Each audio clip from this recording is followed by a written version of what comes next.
É isso aí, moleque. Olha só que top. O que eu fiz? Eu criei uma aplicaçãozinha em Nuxt, beleza? E essa aplicaçãozinha em Nuxt, ela faz request para o JSON Placeholder, que é esse cara aqui do lado, ó. Que é uma ferramenta para a gente fazer request e ele retornar JSON. Que aí tranquilo.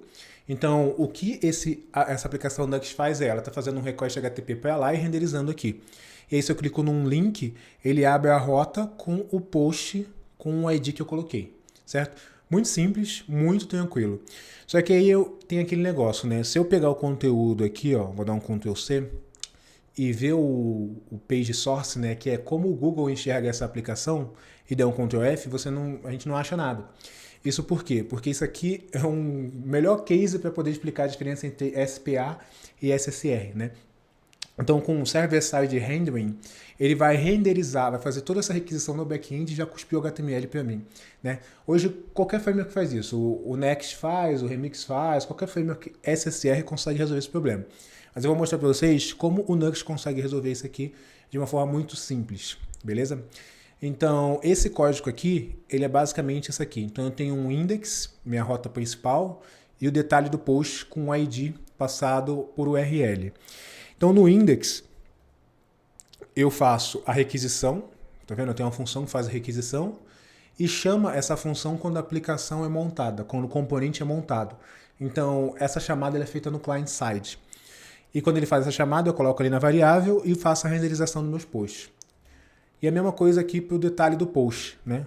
Então, quando eu clico num post, ele renderiza o detalhe. Aqui, inclusive, está hardcoded, eu já vou mostrar para vocês como resolver isso.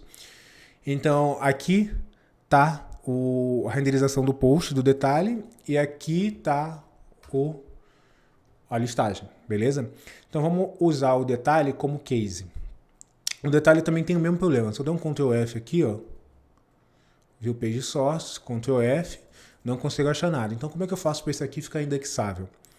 Primeiro, eu vou alterar aqui para poder pegar o ID, né?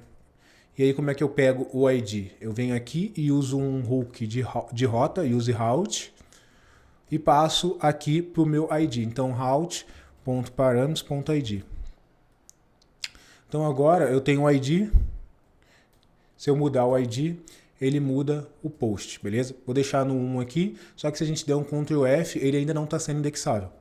Tá vendo? Não tenho nada aqui, se eu der refresh aqui e tentar de novo, não consigo. E agora é que a gente vai fazer a modificação. E a modificação é o seguinte, a gente vai usar um hook chamado use async data. Então eu dou uma await nele, use async data. Primeiro parâmetro é o ID, então vou botar post detail. E o segundo é a função que vai fazer a requisição, né? Para mim, que vai pegar os dados. Então é basicamente esse cara aqui, ó. Vou pegar ele, colocar aqui e retornar o response.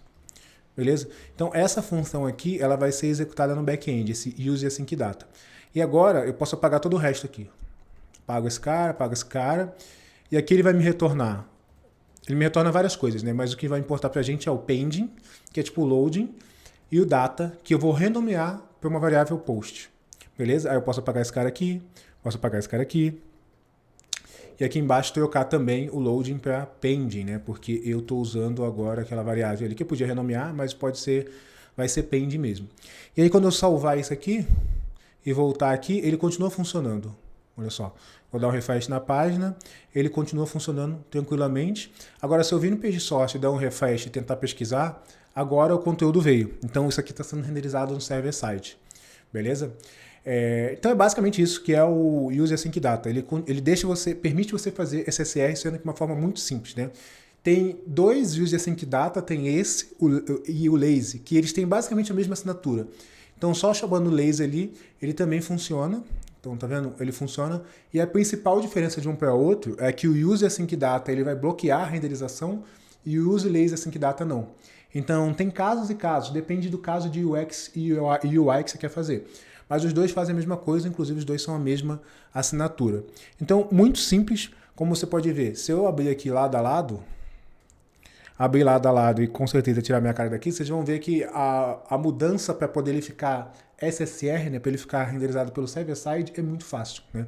E esse é um dos grandes poderes do Nuxt, né? Tipo, não que os outros não façam, mas a facilidade que você tem para fazer isso, para você criar o seu produto.